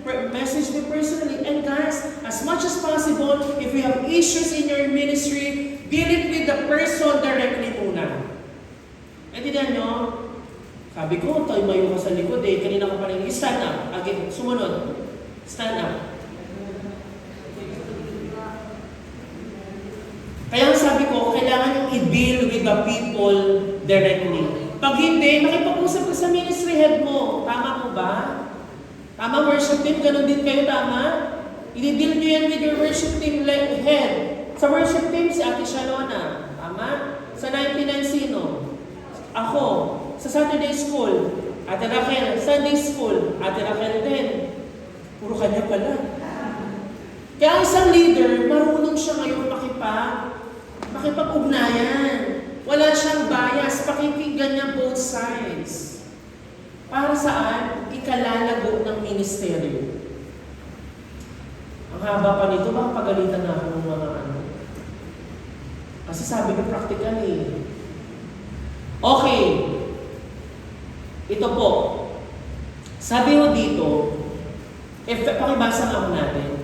Effective leaders are often very emotionally intelligent in the workplace.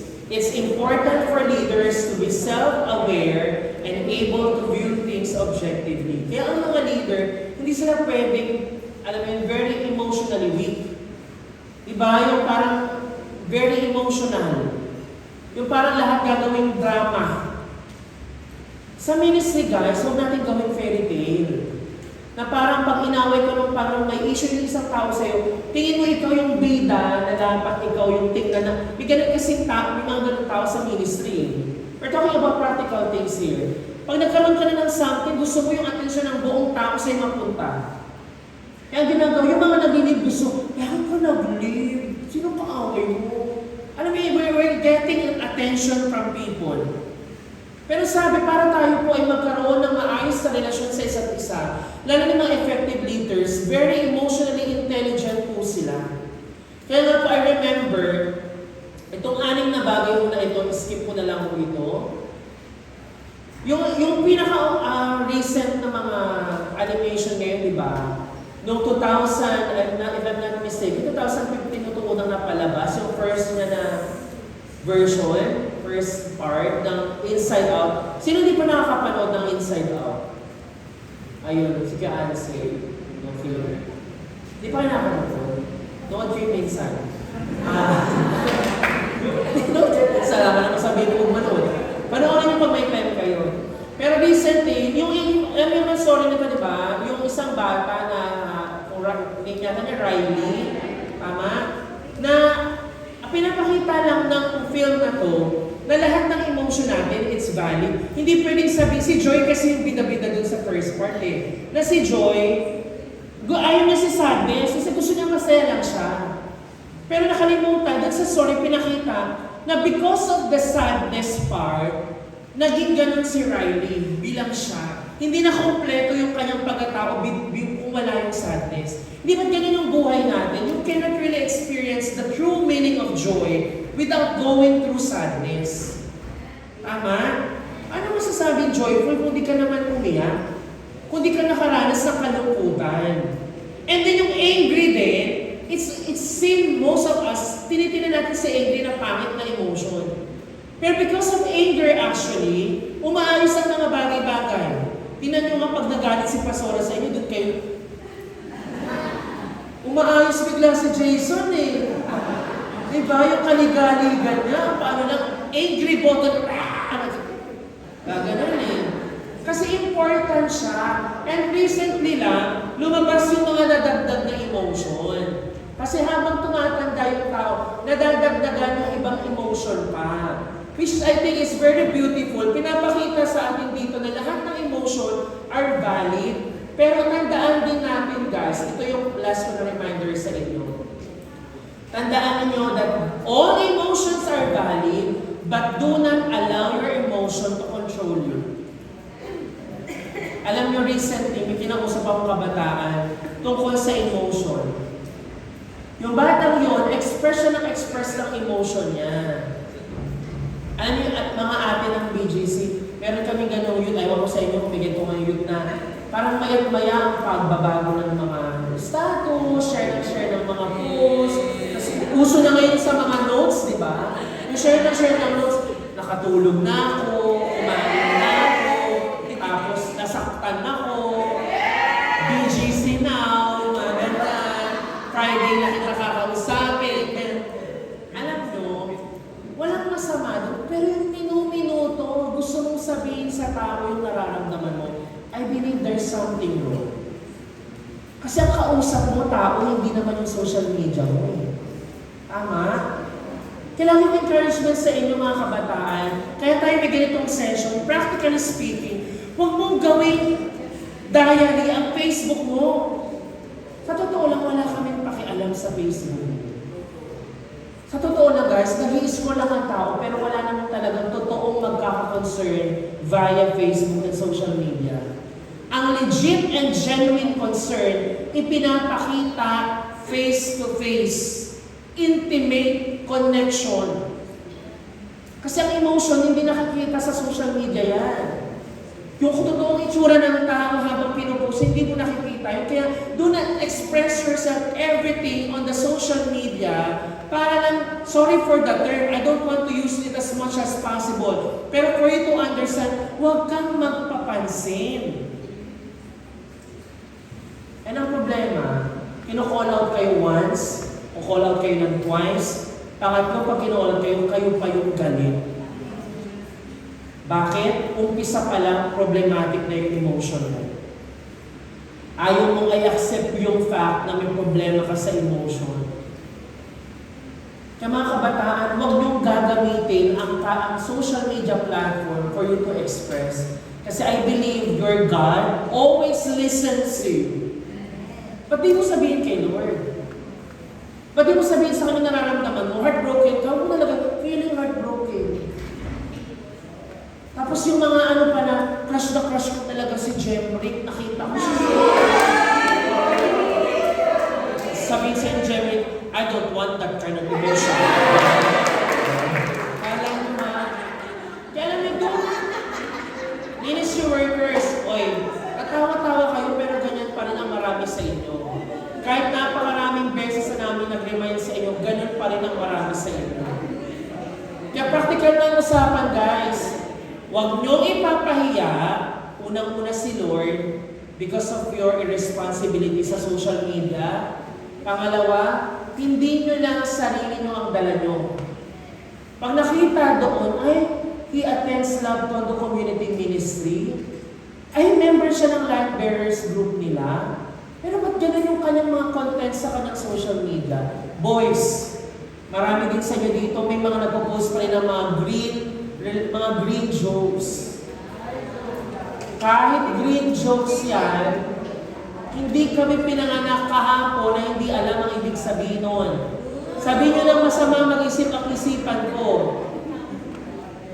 Pero kung hindi naman ang kapakipakinabang, huwag nyo nang gagawin. Naintindihan? Naintindihan, guys? Ito, last na to. Ito na yung pinaka-last. Gusto ko po i-emphasize sa inyo dito yung equipping ninyo socially. Again, ang pinapatarget sa inyo yung aspeto na to. Yung pagkakaroon ninyo ng totoong engagement sa community, pinapakita nyo yung pakikisalamuhan ng maayos, mag-build ng relationship, and you serve one another. Particularly po dito sa social media, dito tayo magtatapos kasi dyan kayo talaga madalas inaatake. Sino dito ang mayroong Facebook?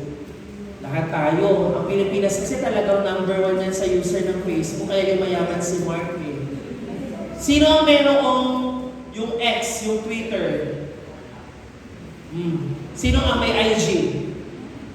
Ayan. Okay. Alam niyo itong mga bagay na to, guys, napakaganda kasi ng lahat ng yan, di ba? Napakaganda niyang tingnan kung tutuusin lang. Meron tayong platform to express ourselves. Pero may ibang tao sa inyo, ganito ginagawa. Pag may problema siya kay ministry leader or sa kapwa ka ministeryo, para hindi makita sa Facebook, bumabanat siya sa Twitter. Hello? Natuklasan ko yan dati. Na yung mga nag-a-against pala kay ganitong kuya, kay ganito sa akin, bumabanat sa Twitter, doon nagpaparinig, nag-blind item. Ministry workers, don't do that. Gawain yan ng mga mabababang nilalang. Huwag na tayo mag-usap tungkol sa Christian. Miski ang normal na tao, mayroong maayos na pakikipag-socialize, will not do such things. Yan yung tinatawag natin kaduwagan. Matapang sa social media, duwag naman sa personal. Matapang makipaglaban sa leader, ipopost niya sa social media niya, pagdating naman sa personal, ganyan ang itsura, tiklop. You can do everything here, guys, in your social media. Magpo-post kayo, ako, ito reminder lang din sa inyo ha, pati yung mga, alam niyo yung pati yung pagkain na ganyan, mga Starbucks ninyo, gano'n. Kaya nga, as much as possible, hindi ko talaga gusto yung nagpipicture ng mga pagkain, then you post it online. Walang masama doon sa totoo lang, pero remember this, bilang isang manampalataya at anak ng Diyos, pag nakita ba yan ng mga tao na hindi naman nakakakain, ng mga kasamahan nyo sa tondo, contextually speaking kasabihin nyo mahirap kayo, kasabihin nyo meron kayo pinagdadaan ng financial na problema, pero ikaw lagi ka naka-Starbucks, lagi ka nakaganyan. Lagi ka may ganitong kinakain masarap. Nagko-contradict yun sa totoong kalagayan ng iyong buhay versus what you show in your social media. Even yung pagsiselfie, yung selfie ninyo, pagpupost ng mga picture, okay yun, you show, di ba? Pero never dapat yan magiging basehan ng self-esteem mo. Walang masama doon, guys. Pagpupost ng selfie, wala. Pero kung nagpo-post ka para mapansin ka ng tao, para pag nilike nila, nakikita mo, yung ganda ko yata talaga, naka 500 likes ako dito. Uy, ang galing ko talaga yata, ang daming share ko sa TikTok nito. Pag doon mo na binase, at hindi sa totoong identity mo kay Lord, there's something wrong na sa iyong social media. Kung ang bagay ay nagiging pagpapapansin na lang at pagkuha ng atensyon, we better need to check ourselves. Kasi whether people like it, or heart it, or share it, or not, tandaan ninyo, you are precious in the eyes of God. Amen? Amen? Hindi dapat mag-define yan kahit hindi lang babae, kahit ang lalaki, mirror selfie, mga ganon. Sana yung mga ministry workers sa akin, hindi na ganon.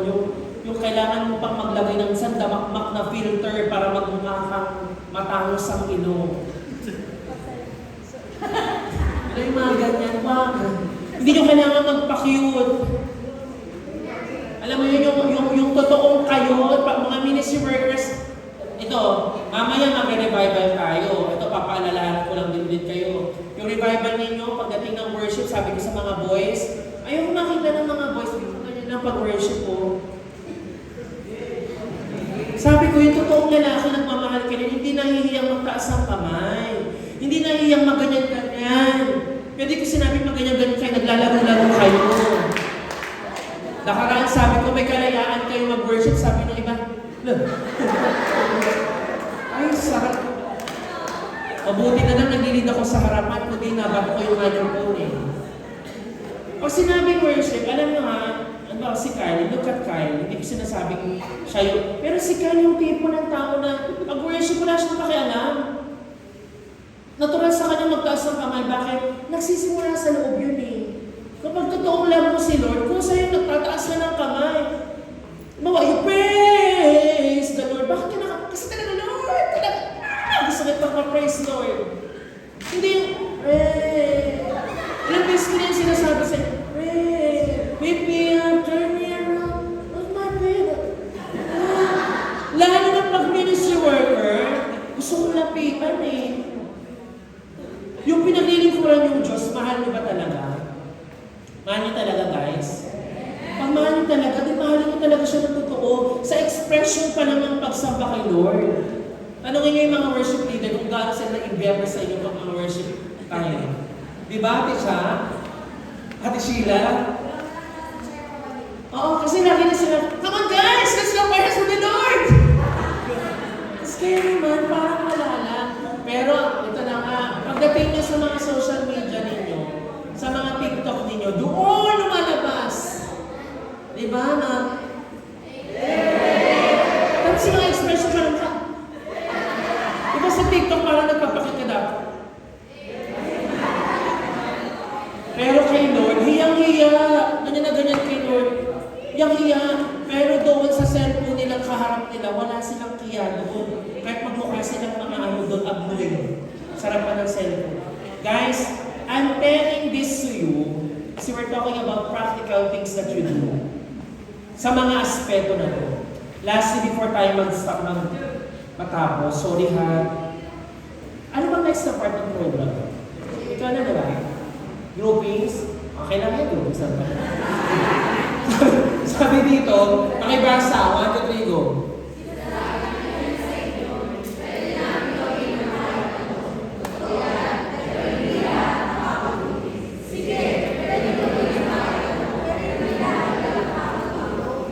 Tandaan nyo yan ha, sa Christian, hindi totoong madaming bawal, lahat pwede nyo gawin. Pero remember this, anong sabi ko? Pwedeng gawin ang kahit ano, pero hindi yan lahat nakakatulong. Everything is permissible, but not everything is beneficial. Kung ikaw isang Kristiyano, gagawin mo ito beneficial ba yan sa panampalataya mo, then do it. Kung hindi yan makaka-benefit sa kapwa mo, hindi makaka-benefit sa growth mo kay Lord, then do not do it. Kaya ngayon, may totoo ka ng freedom kay Lord, mga kabataan. Naintindihan mo natin? Kaya sa ating conclusion, can you go to the conclusion part? After this, guys, makakarinig tayo ng testimony from Kuya Rex before we go to our small group discussion. But before that, let's go to our conclusion. Can you go to the last slide na lang? Last slide na lang eh. Pakita na lahat. Ayan. Pakibasa. 1, 2, 3, go. Being equipped as a servant of God requires a balanced approach that includes physical, mental, emotional, and social preparedness. By focusing on these areas, you can serve God more effectively and be a positive influence on those around you. Kaya sa mga aspeto na to, guys, huwag niyong ibaliwalayan. Dahil lahat yan, yung physical mo, yung mental mo, emotional and social, malaking bagay for you to serve God effectively. Do you want to serve God? Then take care of your body. Do you want to serve God? Then protect your mental health. Do you want to serve God? Then protect your emotional health as well. Be strong emotionally. Para maging mabuti din kayong impluwensya sa mga tao around you. Let's pray for a while and then papasa ko yung microphone kay Kuya Rex. Panginoon, maraming salamat, Lord, for all these things, Panginoon, na amin pong napag-aralan at naparemind sa bawat isa. Lord, I pray na hindi lang po ito maging simpleng reminder But truly, Lord, maging parte ng aming buhay, that they will become a lifestyle. Nang sa gayon, Panginoon, maging lingkod mo kami na hindi magiging isang katipisuran, hindi magbibigay ng kahihiyan sa inyo, but we will be servants of our Lord Jesus, who give glory to you, Lord God, and who give honor to your name. Maraming salamat po aming Ama. Ito po aming panalangin sa pangalan ni Jesus. Amen. Sige po, palakpakan natin si Kuya Rex. He will give a testimony about his life of equipping. Paano siya na-equip ni Lord sa kanyang buhay bilang isa hong lingkod ni Lord. Sa ating mga kapatid po sa BGC, by the way, just me, allow me to introduce, si Kuya Rex po ang aking katuwang sa mga kabataan natin. She is our youth pastor sa ating pong Dream Church. So now he's also studying in the Bible School sa kanyang college ngayon and hoping na makagraduate din anytime after niya pumasok ulit sa school. And now ginagamit siya ni Lord mightily for our church. Though he started in the church ng ilang years pa lang, pero the Lord has been using his life mightily. So pakinggan mo natin yung kanyang testimony. Palakpakan natin si Lord.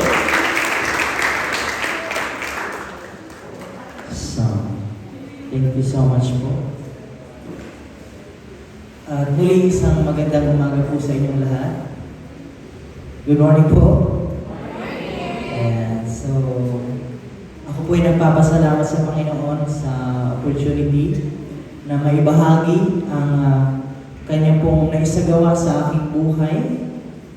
Dahil hindi naman po lingid sa inyong pong kaalaman, si Kuya Rex po ay pumasok sa church 2020.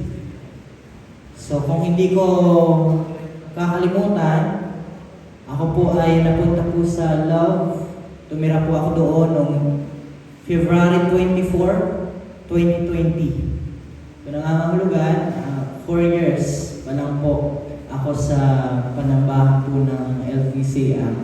And ngayon, hindi ko na po ibabahagi lahat ng kabutihan ng Diyos sa aking pong buhay, kundi ang ibabahagi ko po sa inyo ay ang aking pong pulpit ministry sa kung paano ginamit po ako ng Panginoon. Unang-una, para po magkaroon po kayo ng konting background. So, ang ilan sa inyo, hindi naman po lingid sa inyong pong kalaman. Si Kuya Rex po ay napunta po sa panambahan na no experience pagdating sa mga church activities. Hindi rin po ako nagmula sa Sunday school. Hindi rin po ako nagmula sa mga Bible study. Hindi rin po ako nagmula sa mga discipleship na gatherings. Kaya nga ho, pag may nagtatanong po sa akin kung bakit nandito ako ngayon, na totoo lang hindi ko po nasasagot. Pag may nagtatanong, bakit ngayon ay nagtuturo ka na? Bakit ngayon ay nag-ministry ka na? Sa totoo lang hindi ko po nasasagot kung bakit kasi hindi ko rin po alam kung ano ang nangyari. Pero sigurado po ako na dahil po yun sa kabutihan ng Diyos sa aking pong buhay.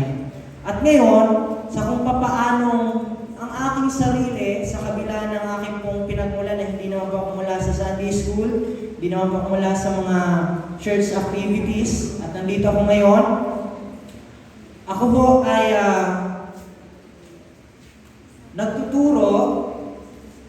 Hindi po dahil yun sa akin pong lakas, hindi po yun dahil sa akin pong karunungan.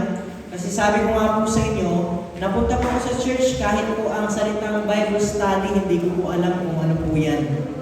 Kahit po ang salitang discipleship, hindi ko rin po yan alam. Basta ang alam ko lang po nun, ang mga tao, basta araw ng linggo, nagsisimba. Yun lang po yung alam ko. Pero yung mga care group, mga ganyan, hindi ko po yan alam.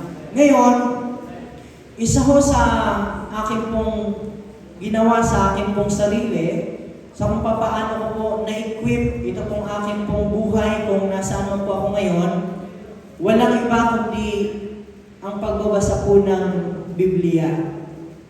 Ang pagbabasa po ng Bible.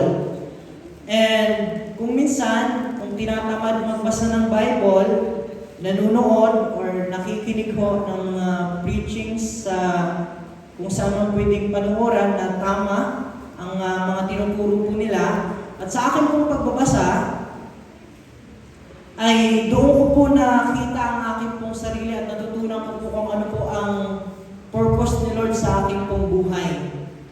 Na siya ang tumawag po sa akin kung bakit po nandito ako ngayon. O kung sa akin pong pagbabasa ng Biblia, minsan niya pong sinabi po sa akin, mula po sa Isaiah 43 verse 1. Alam po, meron po din. Samayan niyo po ako sa pagbabasa. Sabi niya po doon na siya po ang tumawag po sa akin. Ayon po sa aking pangalan mismo. Kaya doon ko po na confirm sa Lord na kung bakit nandito ako ngayon, kung bakit nakakapagturo ako. Kasi nga may ilan po na nagsasabing, nung nakaraang taon ka lang pumasok dito, bakit ngayon ay nagtuturo ka na? Kaya nga po sinasabi ko po sa hindi ko rin po alam. 2020 ako pumasok, nang hindi ako dumaan sa Sunday school, hindi ako dumaan sa mga discipleship group or care group. Pero pagka 2021, naisa lang agad ako sa pagtuturo ng Don't Watch. Kaya sa aking sarili, sabi ko, anong gagawin ko? Ba't ako magtuturo? Wala naman akong alam. Hindi rin naman ako lumaki sa Sunday school para magkaroon kahit papaano ng background ko sa Biblia. Kaya unang-una, nung sinabihan ako na magtuturo na ako, year 2021, nangangalugan, isang taon pa lang po ako sa church, sobrang natakot po ako. Sobrang nandoon yung sobrang kaba. Kasi nga po, sino ba naman ako na magturo nitong Biblia na unang-una, alam ko sa sarili ko na wala naman akong alam. Unang-una, kahit anong salita ng Diyos, ay ngayon ko pa lang ito nakita, ngayon ko pa lang ito nabasa. Pero bakit dumating agad sa point na pagtuturuin agad ako? So, yan ang encouragement sa akin ni Lord. Ako ang nag-create sa'yo, and ako ang nag-form sa'yo, huwag kang matakot. Bakit ako sobrang natakot nung sinabihan ako na magtuturo na ako sa harap ng mga tao? Kasi alam niyo na po yung pinagmulan ko. Dumating sa point na bilang isang kabataan, natakot na akong magsalita. Kasi, nabubuli po ako sa paaralan. Pinagtatawanan po ako sa paaralan. Pag nasasalita ako, alam niyo naman, ginagaya yung salita kasi nga matigas, hindi marunong magtagalog kasi nga, alam niyo naman, galing probinsya, di ba? Nung sinabi ako, haharap ako sa maraming tao, yun nga yung kinakatakutan ko eh. Yun nga yung ayaw ko nang gawin. Kasi pag nagsasalita ako, ginagaya lang ako at pinagtatawanan lang ng mga kaklase ko. Kaya sobrang natakot po ako nun. At bakit ako, Lord?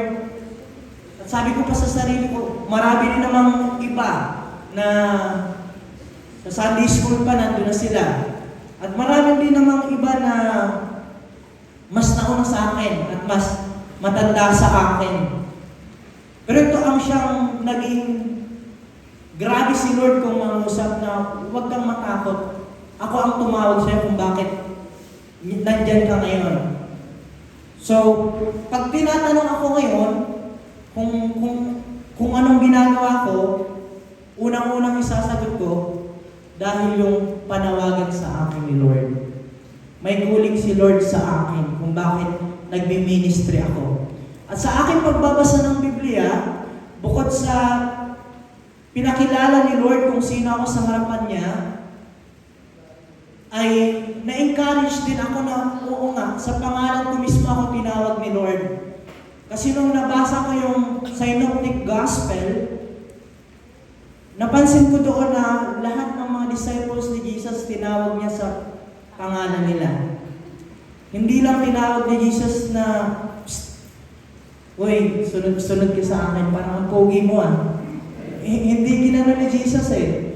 Batay sa pangalan nila mismo. Kaya doon ko sinabi sa sarili ko na Lord, ikaw to. Ikaw yung may panawagan po sa akin. Kaya napakalaking tulong sa akin pong sarili ang pagbabasa at pakikinig po ng salita po ng Diyos. Kaya, at isa pa sa akin pong tanong, pagdating po sa pag-declare or pagsabi ko sa sarili ko na talaga bang may panawagan ako galing kay Lord? Mula sa salita po ito, at mula po sa pagkatawag ni Lord sa kanya pong mga alagad, doon din po sa pagkatawag po ni Yahweh kay Abraham sa Genesis chapter 12, na mismo si Yahweh nagsabi kay Abraham na pumunta ka sa lugar na ito at hindi naman alam ni Abraham kung saang lugar, kung ano ang gagawin niya. Ganun din po ang naging encouragement sa akin. Hindi mo alam kung anong gagawin mo, pero puntahan mo, akong bahala sa'yo. Yun ang sabi sa akin ni Lord. At sa pagkatawag sa akin, dami kong rason, dami kong dahilan, dami kong ayaw. Isyo, bago pa lang ako, wala akong alam, takot ako magsalita, hindi ako marunong magtagalog, nabuli na ako nung nakaraan, kaya ayaw ko na Lord. Hindi ako sanay na humarap sa maraming tao. Kaya Lord, sobrang yung puso ko parang takot na takot. Nahaharap ulit ako sa maraming tao na yun yung kinaayawan ko. Pero alam niyo po, sa pamamagitan ng pagbabasa ng Biblia, si Lord mismo ang sumasagot na tulad sa kwento ni Jeremiah. Sinasabi mong bata ka pa? Huwag mong sabihin bata ka pa. Sinasabi mong hindi ka marunong magsalita? Si Moises, nung tinawag siya ni Yahweh, na pangunahan mo yung Israelites. Ganon din, madami siyang rason na tulad ko rin. Pero ang sabi ni Lord, pero in short, sa kwento po ni Moises, sa dalawa yung tinawag, bata ka pa? Pero sabi ni Lord, huwag mong isipin na bata ka pa. Marami kang dahilan, pero lahat ng kadahilanan na yun, binigyan ni Lord ng kasagutan para makapag-lead po siya. Yun po ang naging encouragement po sa akin sa akin pong pag-declare sa akin sarili, tinawag po ako ni Lord. At sumunod po doon, kung paano ang buhay po ni Jesus. Kasi ang tanong ko sa Lord, ano ba ang gagawin ko? Kasi hindi ko alam. Ano ba ang gagawin ko sa ministry na binibigay mo? So ang sagot ni Lord, to serve, not to be served. Kasi yun naman yung ginawa ni Jesus. And He came to be served, not to be served. Maglingkod ka sa akin, sa mga tao, sa ministry kung saan kita ilalagay o nilagay. Maglingkod at huwag mong isipin sa sarili mo na ikaw yung taglilingkuran. Kaya isang patunay sa akin pong sarili na sa akin pong pagbabasa ng Biblia, si Lord mismo ang sumasagot batay po sa mga katanungan, sa mga takot, sa mga pangamba, sa mga alalahanin na meron po ako sa sarili ko, kung paano ako mag-ministry. At minsan yan yung sinabi doon po sa 41, verse 10 po nito, sa pag-ministry mo, huwag kang matakot kasama mo ako. Ako ang tumawag sa iyo, Rex. Hindi kita tinawag at inilagay diyan para iwan lang kita. Ako ang kasama mo. Kaya napaka ganda ho sa akin sarili bilang isang ministry workers sa kung paano may equip ang aking pong buhay sa paglilingkod sa Panginoon. Walang iba kundi kausapin po si Lord sa pamamagitan po ng Biblia na mayroon. Huwag kang matakot, kasama mo ako. Huwag kang mag-alala, ako ang Diyos mo. Sinasabi sa akin ni Lord na nilagay kita diyan kung saan ka man ngayon, hindi para iwan, kundi para samahan hanggang matapos ang purpose na binigay ko sa iyo. Lalakasin kita, tutulungan kita, hindi kita papabayaan. Yun yung sabi ni Lord sa aking buhay. And bukod sa na-confirm ko na meron akong panawagan sa Lord batay sa Biblia, ay sinanay ko rin yung sarili ko sa kung paano ma-equip kasi nga po, tulad ng sabi sa inyo, as in, yung pinagmulan ko, wala akong alam. Nung bago po ako ay hanggang sa ngayon sinisikap ko, Nung una talaga ginagawa ko, pagtapos ng buwan, nagpa-fast po ako. Nagpi-prayer and fast. Pero dahil sa nakaraan ko din, ay nagkasakit yung aking tiyan, na yung bituka ko ay nasira dahil sa kakain ng pancit canton nung ako po ay nag-working student. So hindi ako pinayagan ng doktor na magutom. Kaya nagawa ko yun mga ilang buwan na nagpe-prayer and fasting pa ako pag tapos ng